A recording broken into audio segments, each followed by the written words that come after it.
Welcome to Mystical Legends of Spain. I'm Carrie Kirkpatrick and I'd like you to come with me on my quest to discover Spain's historical mysteries. In this programme I've come to Girona, the birthplace of the Cabala and a city of secrets.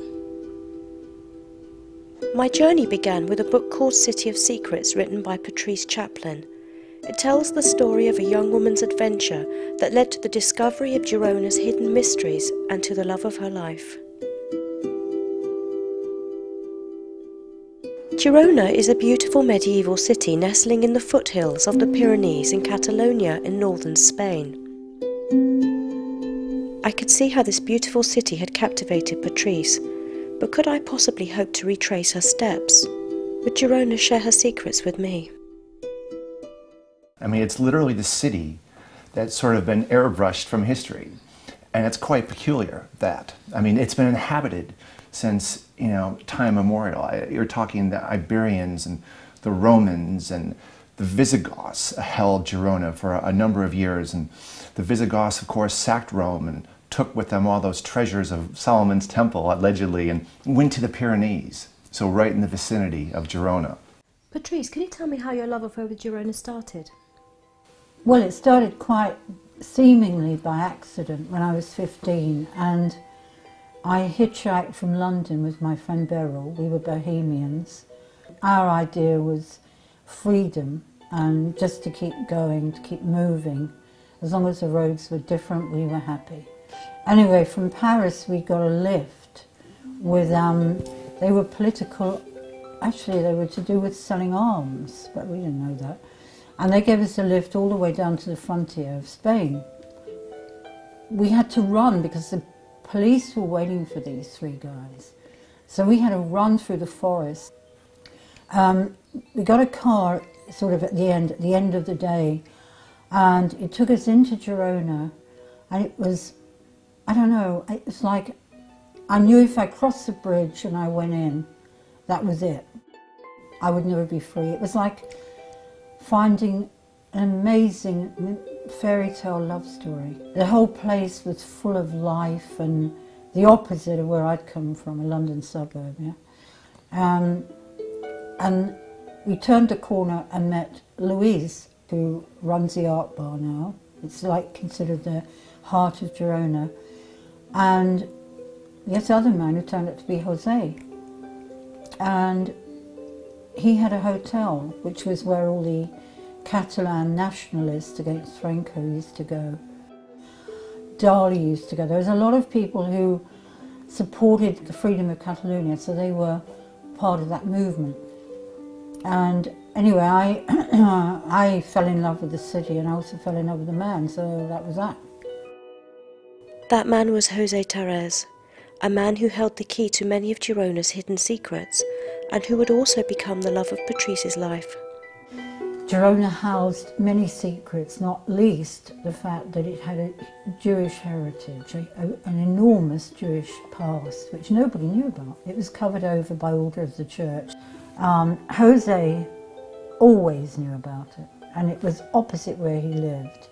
And one day he simply took down a wall, and there was this amazing land. Anyway, Jose claimed it. And I remember the one day when we realised we'd found something. We went to where he'd been digging that day, and I fell on these little ancient steps. And I fell against a thing which was very hard, which turned out to be an oven, a Jewish oven. And Jose put his hand into this object and came up with Jewish bread. And he held it. We held it together. It was like a dying bird, really. And then because of the air, it just disappeared.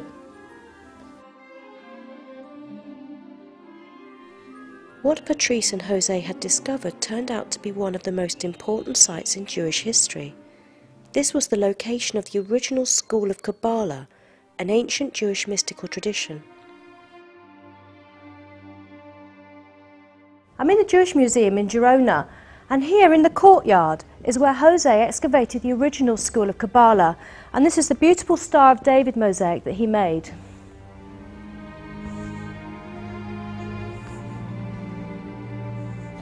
Can you tell me about José Tarrés and his role in discovering the centre? Yes, of course. He had been the first person to talk about the Jewish community in Girona. And at the very beginning, he has not many followers about that theory because it was quite new. But he made a big effort. He started to build a place with a bar and a restaurant and so on. And when finally he got a lot of trouble to continue to run off the business he put it here, that was the moment when the city council decided to came in. But Jose and his charisma and his belief in the project kept it going, and people they believed him because he has this power to get what should be done, and he wanted it opened up and to be recognized. It took many years. It was a very hard journey. So afterwards it was difficult to combine the city council in one side and José Tarrés on the other side, because Giuseppe is a kind of philosopher and poet, and was difficult to fit each other. Since that moment, that was, if I'm not wrong, 1987, the city council took the management of the place.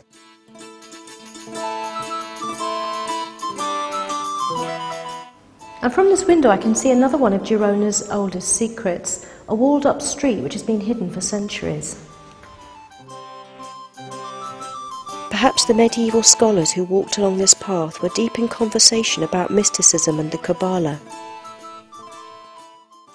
Well, just one of the corners of our building is facing to a street that has a name, which is Carrero de Hernández, that's the name, but it's a street that no one can go in. The Patronat and the city of Girona has intention, by the New Year's coming, to open it so the public can come again to this very old street. But this way of sealing the street that probably had been done by the time when the Jewish community had been expelled, so from 1492, and it's quite amazing thing that you walk into a medieval street and that you know that just behind a wall there is a secret passage that nobody knows. So it really is a city of secrets. Stills. The Jewish community thrived in Girona until the introduction of the Inquisition. In 1492, by order of the king, they demanded that all Jewish people leave Spain or convert to Catholicism immediately. Some of those that left sealed up their streets and houses in the hope that they would one day return. Those that converted and remained in Spain became known as conversos. Now, this model gives us a bird's eye view of the whole of Girona, and this area here in gold is the Jewish quarter. Here's the Star of David mosaic in the courtyard, and the blocked-off street is just here.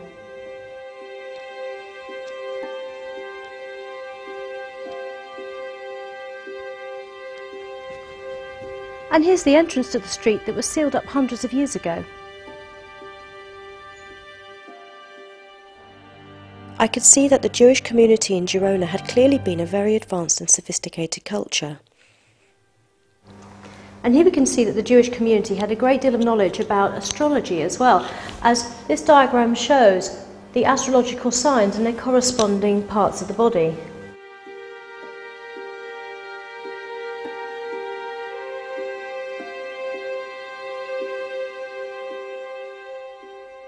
Around the 12th century, we have a great influx of Jews into Girona. And that's when it really starts to get especially interesting, because this whole Kabbalistic tradition starts to flourish. And some of the great esoteric and Kabbalist thinkers are sprouting up in Girona at this time. Can you tell me a little bit about what Cabala is and its place in history? Well, what it is a very ancient tradition and framework for passing on information to initiates who have eyes to see and ears to hear. It's a framework by which numbers are assigned to letters. It's a framework by which information can be coded and decoded. And I think in more popular terms, it's also a bit of a religion. But really, to the people around the 12th century who were opening colleges and movements with the Cabala. It was really a lot more. The Kabbalists believed that this earth was the lowest of 10 levels descending from the divine world, and that by meditation and ritual they could ascend up through these spiritual levels and achieve a state of divine existence.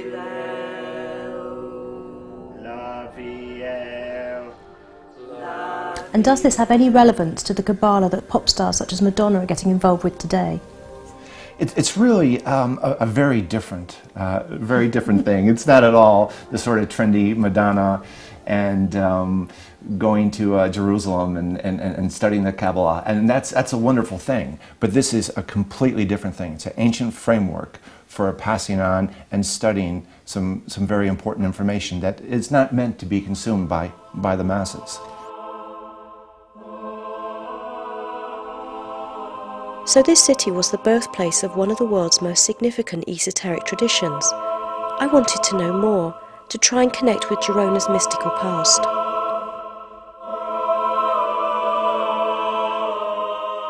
I thought I'd start at the heart of Girona and visit Louise at the Arc Bar. Can you tell me about Patrice, and did you know her?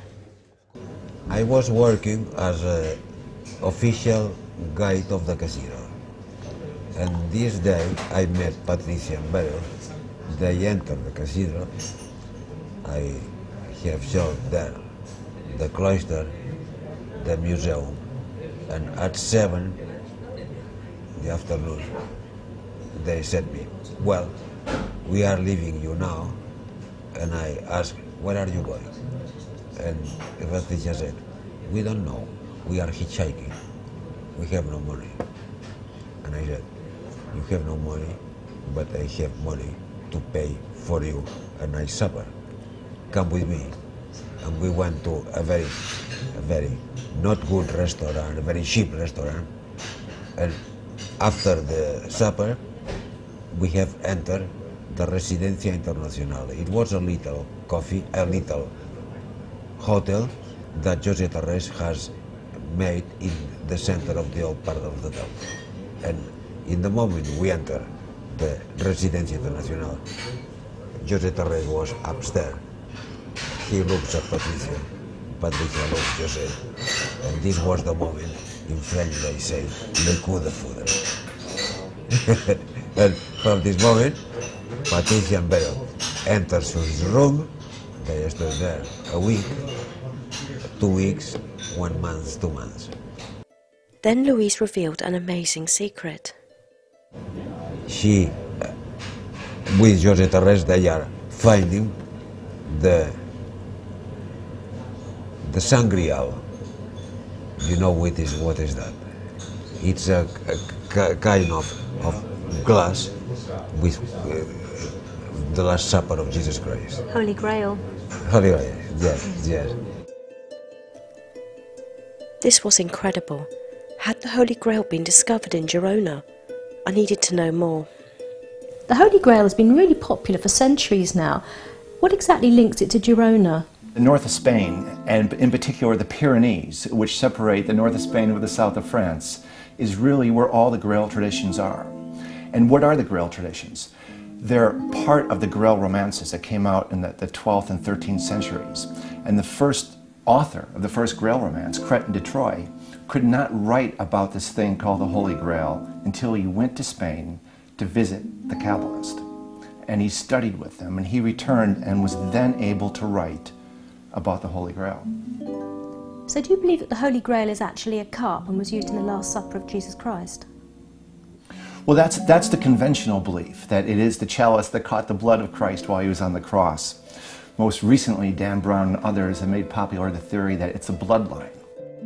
The Grail may not be a physical device or object at all. So if the Holy Grail's not a cup, then what is it? Now this is the Arc Bar and the cathedral, and my next stop is going to be the French Women's Garden, up there. The city has this very sort of mystical quality to it, and at the heart of the city is the cathedral, and it's quite a magical place. Now out in back of that cathedral, that's where the mystery really unfolds. And immediately in the back of the cathedral is the French woman's garden. And she's built her house and ultimately builds the tower in 1851 over the Black Cemetery. And the Black Cemetery is where the priests in Girona have been buried for hundreds of years. I was intrigued by the sound of the Black Cemetery and made my way to the back of the cathedral. When I found the sign that said House of the Canons, I knew that I had arrived at the Frenchwoman's house. Not much remains today of the original house, but what secrets were hidden in this mysterious garden?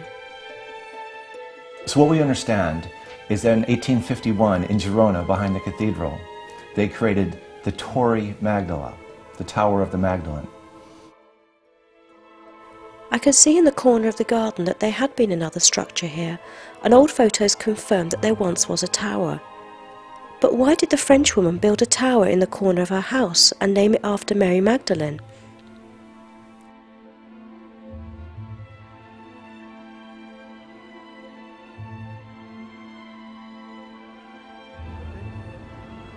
I'm standing here now on the walkway leading to where the Tour Magdala used to stand, on the corner adjacent to the Frenchwoman's house. Now, you can see in the corner there the remnants of the old structure and the curved buttresses that were part of the old tower.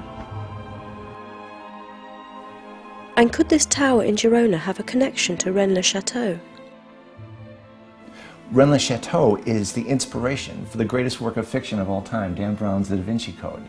It's this place where in 1891 a priest discovers a great treasure and what appears to be a great heretical religious secret, and he all of a sudden comes into a tremendous wealth and starts behaving oddly. He drinks heavily and he travels a lot.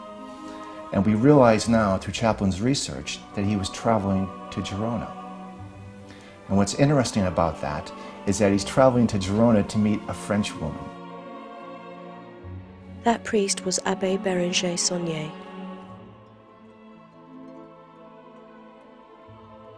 These gardens are what remains of the Frenchwoman's house. Her name was Maria Tordez, but she was also known as Madame Mathieu. She came from a village called Quillon near Rennes-le-Château, and she moved here as a teenager and lived alone for many years. But the Abbé Saunier used to visit her regularly.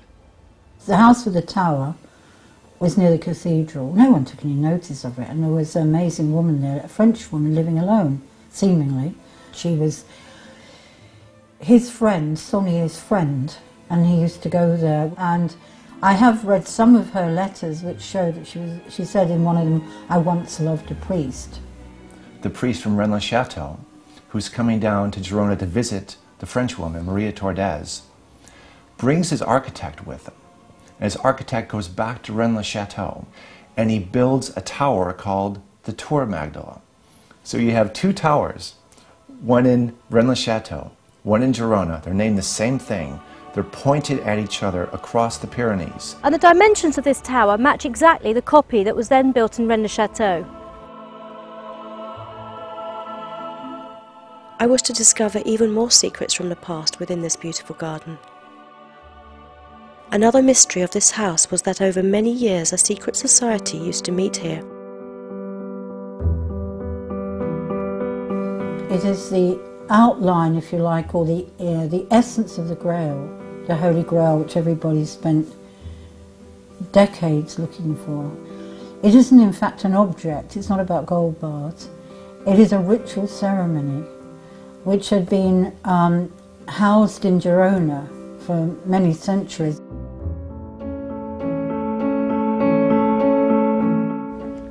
And it was in this house that the society used to meet regularly and conduct their Grail rituals.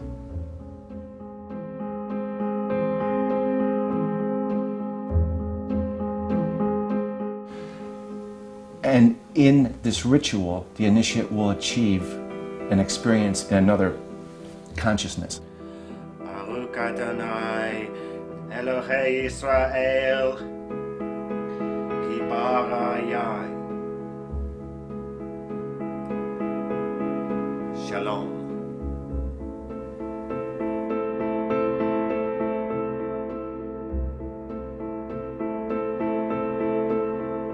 You talk about a ritual taking place in the Frenchwoman's house. Did you ever witness it?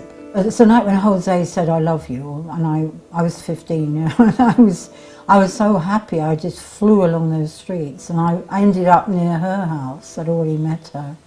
She was an amazing woman. She was so serene. And I sort of ended up there, and I could hear this sort of sound. It was like plainsong.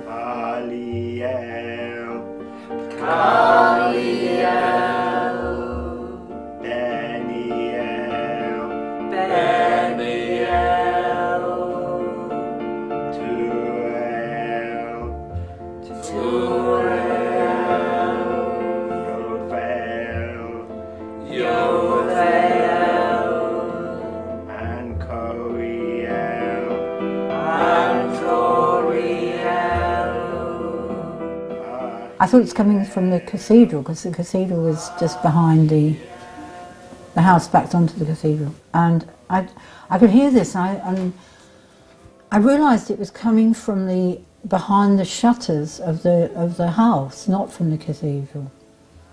And it was a very repetitive and disturbing sound of human voices. And I went to the window, and I could see the shadows. There were candlesticks, but it was the noise that was very frightening. And then one man turned around and looked at me, and it was Jean Cocteau. I thought, oh, he's seen me. So I ran to Jose, and he denied it. I mean, he denied everything. He said, oh no, they're just making a film. And when I said to the French woman later, you know, they use this, she said, oh, that's the Freemasons. So there's a lot of cover-up over it. Oh yeah, and all the years that I was there, because they thought I didn't understand either French or Catalan or Spanish, because I was English and very young, but Louise of the Ark taught me, and I had a good grasp of, you know, the spoken language.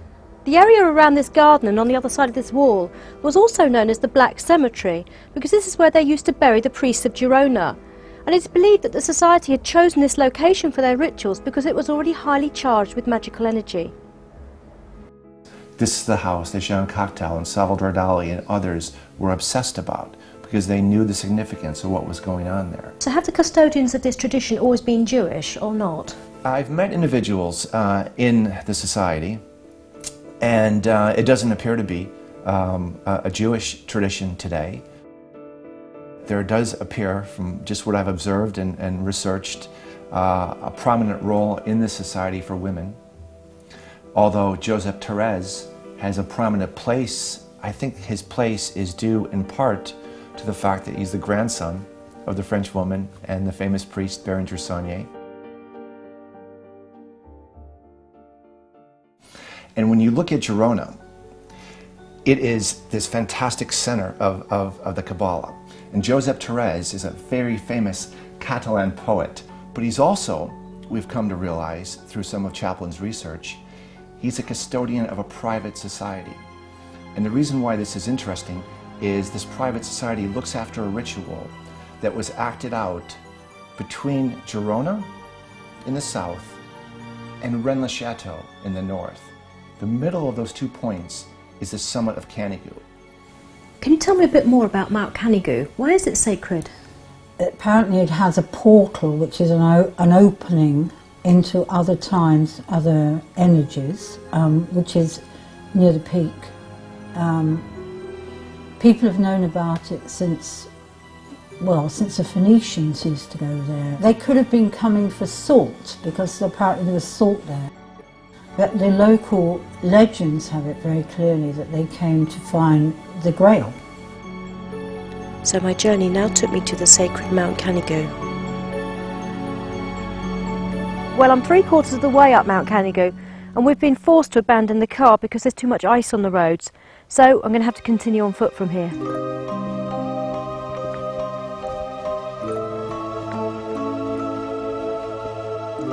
As I climbed the mountain amongst breathtaking scenery, I considered how far I'd come on my journey. From reading Patrice's book in London to this sacred mountain in the Pyrenees. Would I find what I was looking for?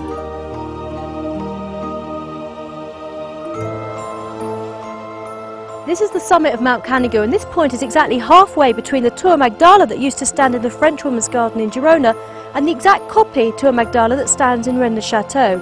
And it's believed that there's a magical portal here, that you can access another dimension and where Grail artefacts are kept. I don't know where it is, but it's around here somewhere.